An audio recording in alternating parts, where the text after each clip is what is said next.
Every empire, no matter how vast, how brutal, how seemingly invincible, eventually compresses itself into a single room, a rooftop, an operating table, a drainage pipe, a hallway soaked with blood, a baseball field in a town nobody's heard of, a mountain clinic with stolen medical equipment and no windows. The men who built Mexico's narco-empires wielded a kind of power that most governments can only approximate. They had private armies, fleets of aircraft, politicians and judges on retainer, and the kind of personal wealth that distorts a man's relationship with mortality itself. When you have enough money and enough violence at your disposal, death starts to feel like something that happens to other people. And then it doesn't. What follows is the account of how they actually ended. Not the mythology, the rooms, the decisions. The mundane, brutal, often absurd arithmetic of how the most powerful criminal minds of the modern era were reduced to exactly what they were always going to be. Men. Just men. Chapter 1. Pablo Escobar. The Rooftop. December 2nd, 1993. Medellin, Colombia. A Thursday afternoon in a middle-class neighborhood called Los Olivos.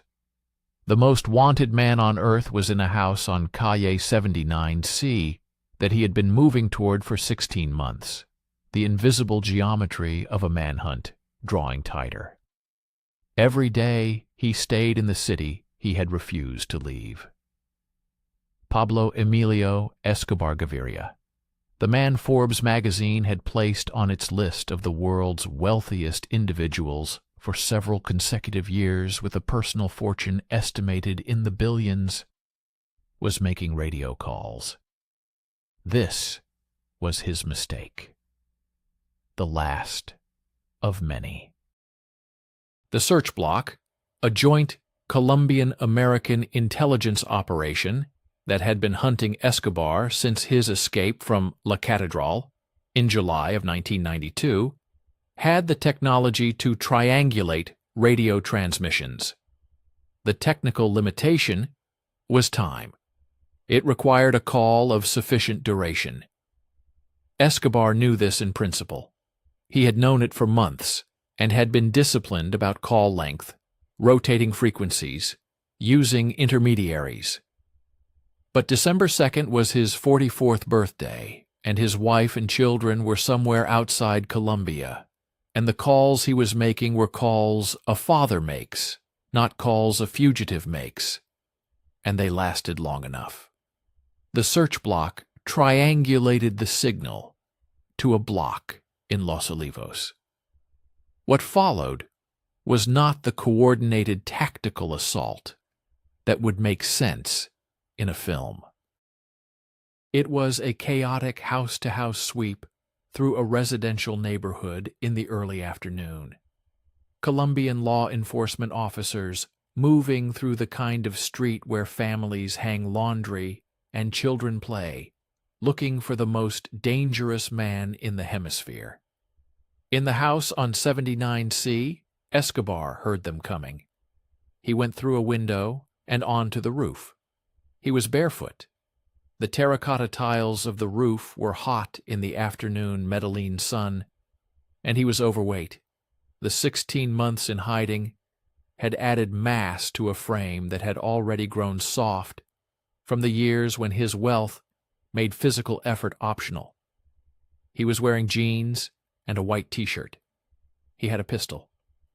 The radio in the house was still transmitting. A Colombian police officer named Colonel Hugo Martinez, the same man who had dedicated years of his professional life to hunting Escobar, and whose family had been threatened repeatedly by the cartel as a result, was outside. His son, also named Hugo, was part of the team on the roof. The exchange of fire on the roof of the house on 79C lasted a short time. Escobar took 2 bullets, one in the leg, one in the ear. The shot through the ear is the source of a controversy. that has never been definitively resolved, not because the evidence is technically ambiguous, but because the answer carries a weight that the official history of the Colombian state prefers to leave unmarked. The angle of entry, the trajectory, the proximity, all of these details led forensic analysts and investigators to conclude over the subsequent years that the shot through the ear was not fired in an exchange. It was fired from very close range, consistent with an execution, into a man who was either already incapacitated or already dead. Escobar may have been shot in the back of the head at point-blank range by Colombian law enforcement after he was no longer a threat, or he may have shot himself. He had said, on more than one occasion, that he would not be taken alive. The truth depends on whose account you accept and what you think the people who know the truth have the incentive to say. What is not disputed is what came after. The photographs taken on the roof of that house on December 2nd, 1993, became some of the most widely reproduced images in the history of the drug war. Colombian law enforcement officers, men who had lived under death threats for years, who had watched colleagues killed by Escobar's orders, stood over his body. They posed. They smiled. Some raised their fists. Some held the body up by the arms for the camera. One officer balanced himself on the body itself for a photograph. The richest criminal enterprise the Western Hemisphere had ever produced, the man who had once offered to pay Colombia's entire national debt in exchange for no extradition, ended on the warm terracotta tiles of a middle-class Medellin roof, barefoot in a white t-shirt, being used as a prop in photographs that his killers would keep in their wallets. The man they called the King of Cocaine weighed approximately 115 kilograms at the time of his death. It took 4 men to carry him down. Chapter 2. Amado Carrillo Fuentes. The Operating Table. July 3, 1997. Mexico City. A private clinic. The room was cold. Amado Carrillo Fuentes, the leader of the Juarez Cartel, had acquired the nickname El Señor de los Cielos, the Lord of the Skies, from the audacity and scale of his cocaine transport operation. He had understood before his competitors that the bottleneck in moving Colombian cocaine into the United States was not production, not distribution, not even border crossing in the conventional sense. It was volume. He solved the volume problem with Boeing 727 cargo jets, a fleet of them, modified for his purposes, and moving tonnage through the sky that made the conventional ground-level drug trade look artisanal. At his operational peak in the mid-1990s, Amado Carrillo Fuentes was moving more cocaine into the United States than any other single organization, generating revenue that some estimates placed at $62 billion per year. He had, in the most literal sense, reshaped the economics of the global drug trade. He could not, however, reshape his face. The decision to undergo plastic surgery in July of 1997 was a practical one in its origins. Carrillo Fuentes was, by that point, the most hunted man in Mexico. His photograph was familiar to law enforcement on both sides of the border. He had been careful to an unusual degree throughout his career. He rarely appeared in public, avoided photographs, controlled his exposure, with a discipline that most cartel leaders found incompatible with their appetite for status. But he had a face, and a face can only be managed, not eliminated. So he arranged surgery, not through a hospital, through a private clinic in Mexico City, with surgeons he had either paid or compelled into discretion under conditions of operational security that were themselves a kind of prison. No staff who weren't necessary, a location that was not where anyone might think to look, an identity that was not his own.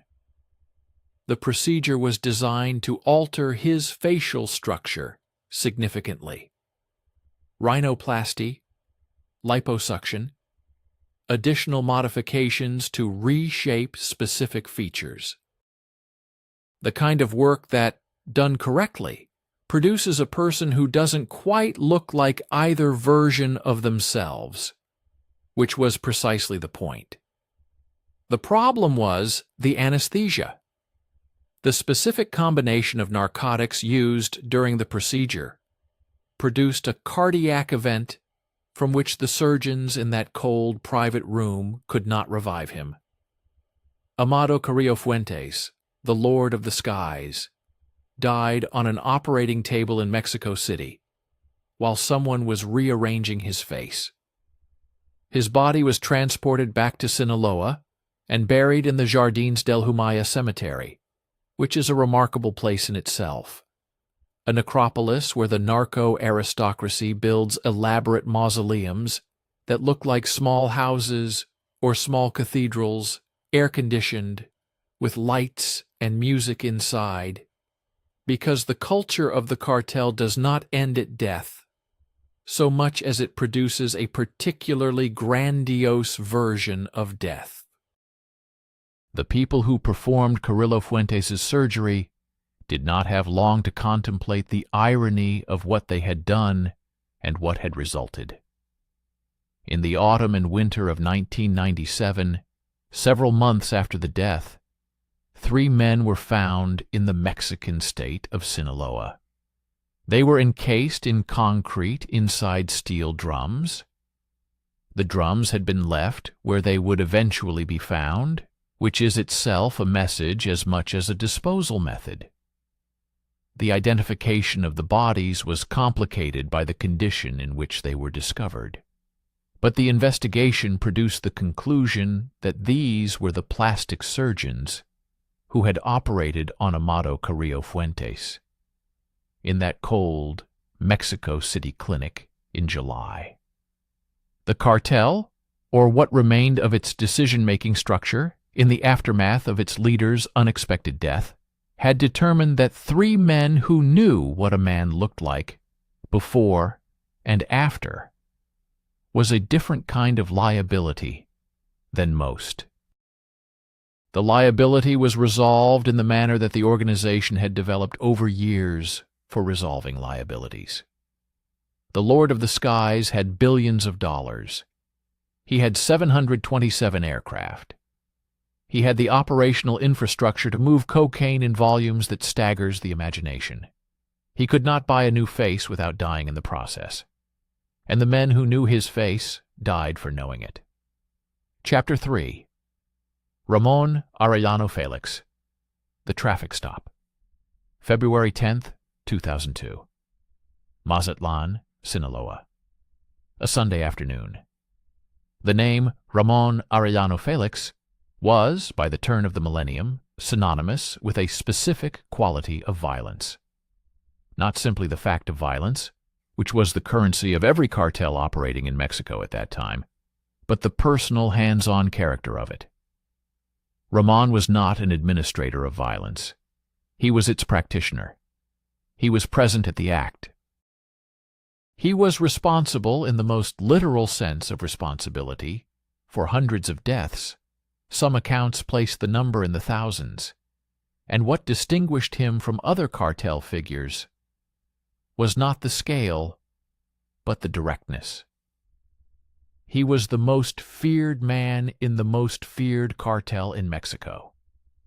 On February 10th, 2002, Ramon Arellano Felix traveled to Mazatlan. He was there to kill someone.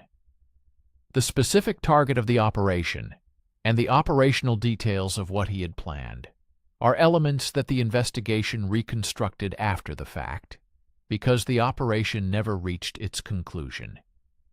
he was driving a Volkswagen Beetle. This detail matters in ways that extend beyond the irony of a billionaire hitman in a small German economy car. The Volkswagen was part of the disguise. Ramon was dressed in a federal police uniform, a particularly bold choice given that the Tijuana cartel had spent years corrupting and killing federal law enforcement officers.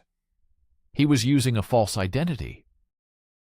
He had firearms in the car. He was, by every measure, operating with the confidence of a man who had evaded every serious enforcement effort directed at him for years. He drove the Volkswagen the wrong way, down a one-way street. The officer who pulled him over was a Mazatlan municipal police officer named Gonzalo Vega Cruz. Officer Vega Cruz was working his sector on a Sunday afternoon and had no information about any operation in the city, no intelligence about any high-value target in the area, no context for what he was walking into. He pulled over the Volkswagen for a traffic violation. He approached the driver. What happened in the next several seconds is not completely reconstructed in any public account. But the outcome is clear. There was a confrontation. Shots were fired. Ramon Arellano Felix was shot and killed in the street. Officer Vega Cruz survived. The official identification of Ramon Arellano Felix took time because the federal authorities who arrived at the scene of what appeared to be a routine-turned-violent traffic stop were not initially looking for the man on the ground. When the fingerprints and the photographs were processed and the identity confirmed, the scope of what had just happened became apparent. A local municipal traffic officer, responding to a one-way street violation on a Sunday afternoon, had killed the most wanted man in Mexico. Officer Vega Cruz did not know this when he pulled over the Volkswagen. He did not know this when shots were fired. He knew it only after. Ramon Arellano Felix, who had survived years of coordinated attempts by law enforcement on both sides of the border, who had operated at the apex of organized crime's violence hierarchy for more than a decade, who was one of the most dangerous men in the Americas, was killed during a traffic citation because he was driving the wrong direction on a one-way street in Mazatlan on a Sunday. Chapter 4. Arturo Beltran Leyva, The Hallway, December 16, 2009. Cuernavaca, Morelos, El Barquito Condominium Complex. A Wednesday night. Arturo Beltran Leyva called himself El Barbas, the bearded one. He called himself El Jefe de Jefes, the boss of bosses. He was the leader of the Beltran Leyva organization, a cartel that had fractured from the Sinaloa Federation in a rupture of spectacular violence in 2008 after the Chapo allegedly provided information that led to the capture of Arturo's brother Alfredo. Whether or not that was accurate, the Beltran Leyva organization had spent the subsequent year demonstrating what it was capable of in terms of retaliation and territorial assertion. Arturo Beltran Leyva was living in Cuernavaca.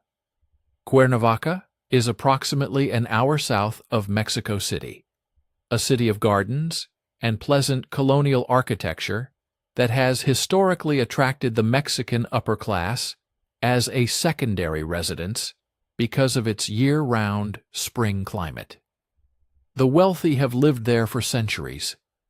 The narco-aristocracy had discovered it more recently, and in December of 2009, Arturo Beltran Leyva was living in a luxury condominium in a complex called El Barquito, with armed security, a lifestyle consistent with a man who considered himself beyond the reach of the Mexican state, and an intelligence failure about the nature of the threat approaching him.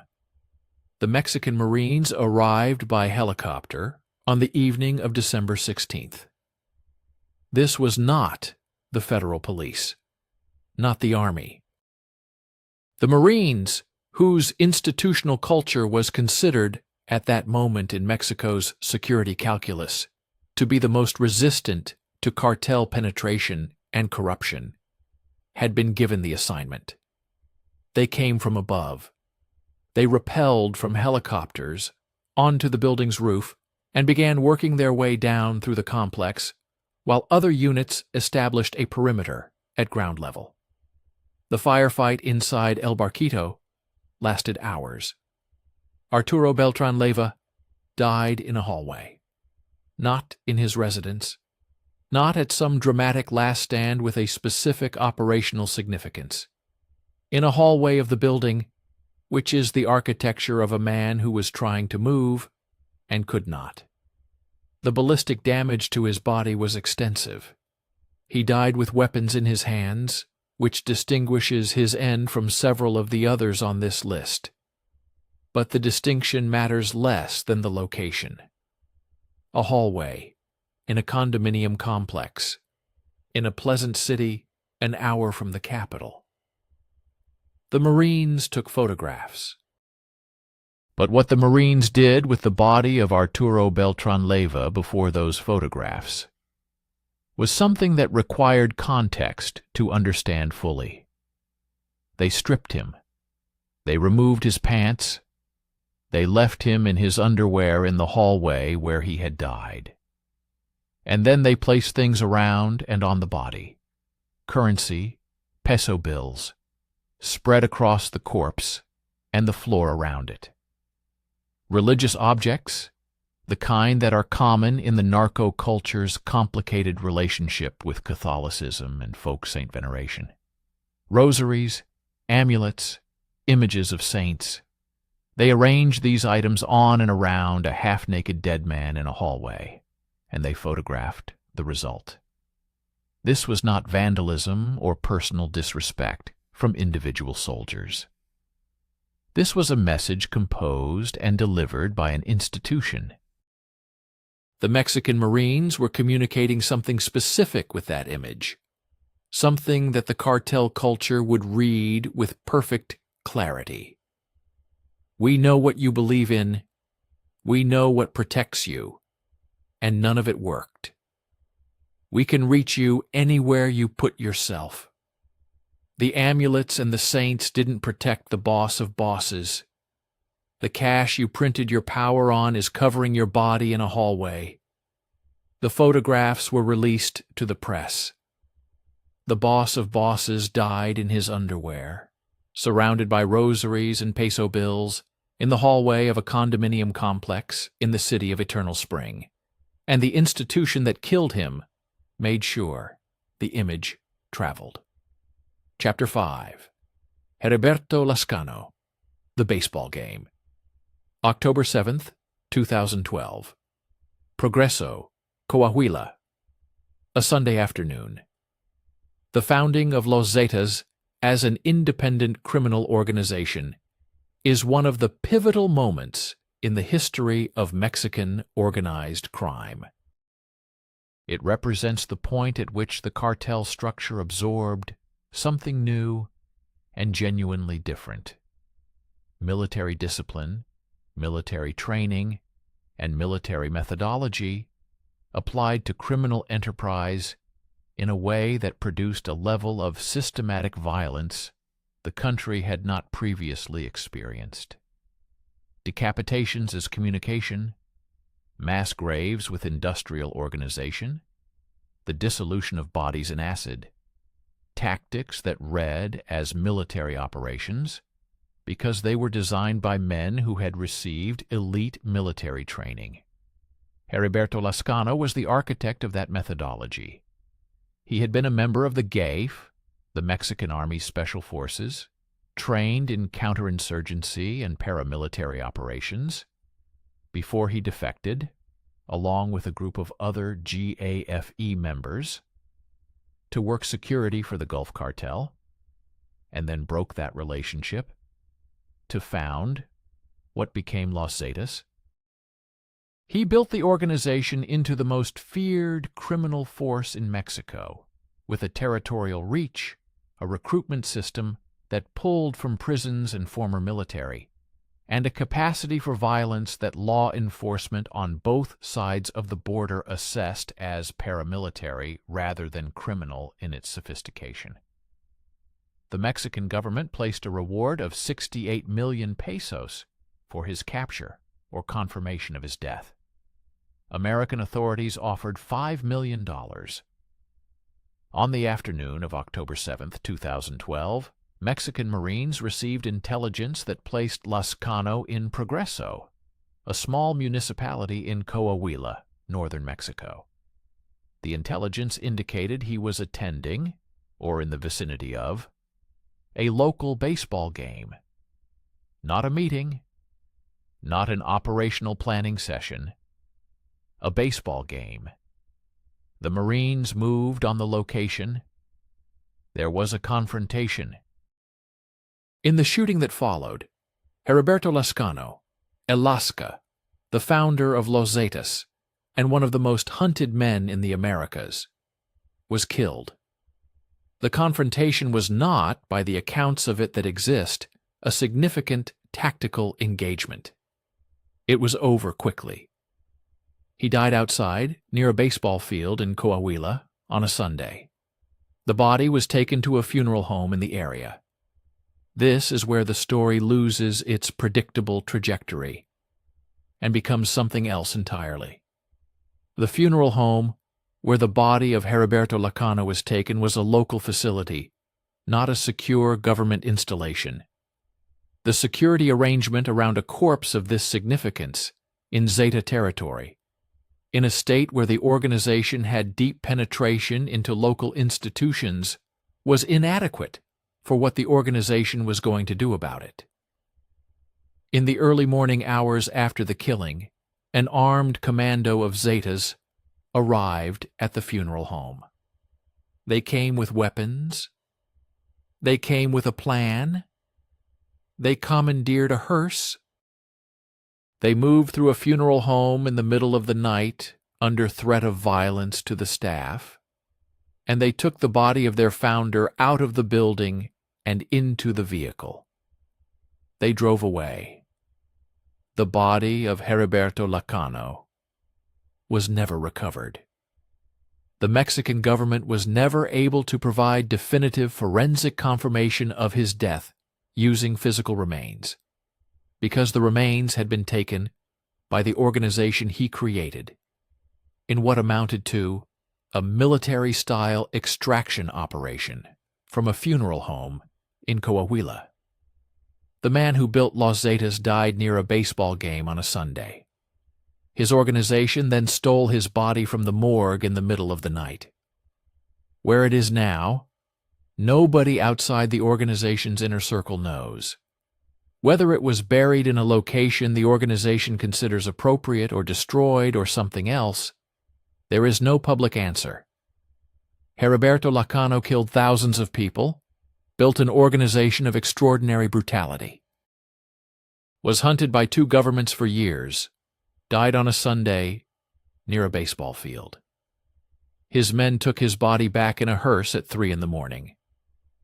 The last confirmed sighting of Heriberto Lascano is a gurney in a small-town Coahuila funeral home.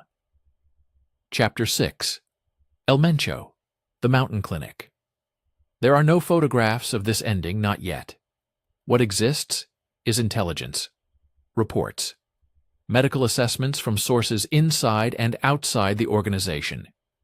The accumulated picture from DEA analysts and Mexican military intelligence, and the investigative journalism of reporters who have spent years mapping the structure and the geography of the Cartel Jalisco Nueva Generación. Nemesio Oseguera Cervantes, El Mencho, is not yet dead as of the time these words are written. He is the last man on this list, and his ending, if it is an ending, is still in process. What is documented is this: Nemesio Oseguera Cervantes built the CJNG into the most powerful, most geographically extensive, and most militarily sophisticated cartel operating in Mexico by the early years of the third decade of this century. He did this through the application of violence at a scale and with a theatrical quality that was designed to send messages as much as achieve operational goals, through the recruitment of experienced sicarios and former military personnel, through the cultivation of territorial control in Jalisco, and the subsequent expansion into states across the country and into international markets, and through an organizational capacity for strategic violence that the DEA assessed as potentially more dangerous than anything the country had previously seen. He is reportedly dying from his kidneys. The specific medical picture that has emerged from intelligence sources describes chronic renal failure requiring dialysis. This is not a condition you manage easily from a mountainous redoubt in rural Mexico. Dialysis requires equipment. It requires trained medical personnel. It requires a specific kind of clinical support that does not exist in a jungle or a mountain camp.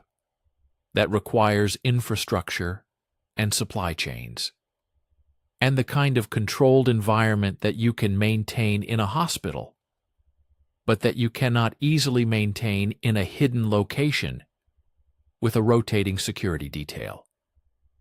El Mencho has reportedly been unable to access legitimate medical care because stepping into any hospital or clinic accessible to the Mexican health system means stepping into a location where his presence would be reported to authorities within hours. He is reportedly worth, depending on the estimate, somewhere between $1 billion and several $1 billion. He cannot go to the hospital. So the hospital came to him, in the mountains, in the form of a clandestine medical facility that the organization constructed in a remote location, staffed with medical personnel who are either paid enough or threatened enough to maintain both their function and their silence, equipped with dialysis machines and the other apparatus of managing kidney failure in a patient who cannot receive the full scope of supportive care that the condition requires. Intelligence sources describe a man who is physically diminished from what he was. The kidneys filter toxins from the blood, and when they fail, the toxins accumulate. Uremia produces fatigue, cognitive effects, physical deterioration in ways that are gradual and then increasingly rapid. Dialysis compensates, but imperfectly, and the compensations become less adequate over time. A man on dialysis in a clandestine mountain clinic is not receiving the same care as a man on dialysis in a nephrology unit in a major hospital. And the gap between those two situations widens as the disease progresses. El Mencho, by the assessments that have been made public, is managing an empire from a position of profound physical weakness. The man who ordered the shooting down of a military helicopter with an RPG in 2015, who built drone warfare into his organization's tactical capability, who constructed a cartel that the Mexican government and American law enforcement have assessed as posing an existential threat to state authority in significant portions of Mexico, is reportedly sitting in a mountain location somewhere in the rugged terrain of the Sierra Madre, hooked up to a machine that is doing the work his body can no longer do for itself. The DEA maintains him on their most wanted list, with a $15 million reward for information leading to his capture. He cannot be captured in a hospital. He cannot afford to be seen by a doctor who might report him. He sits in the mountains, and his blood is cleaned by a machine, and his organization continues to run because he built it to run, even if he cannot personally attend to it. And every day the disease progresses and the capacity for dialysis to maintain meaningful quality of life decreases, and the geography of his options narrows. Billions of dollars, a private army, no functioning kidneys. The last king standing on this particular list is not being brought down by a government operation, or a rival cartel, or a traffic stop, or a botched surgery, or an informant with a radio. He is being brought down by organ failure, in a place no one can precisely locate, on equipment that shouldn't be there, maintained by people who cannot talk about it. The end game of the most powerful narco on the planet is a dialysis machine in the mountains. And somewhere in the distance, almost certainly, there is already someone positioning himself for what comes next, learning the lesson that every name on this list teaches, and that somehow never fully prevents the next iteration. The rooms at the end are always small. The men inside them were, for a time, enormous, and then they weren't.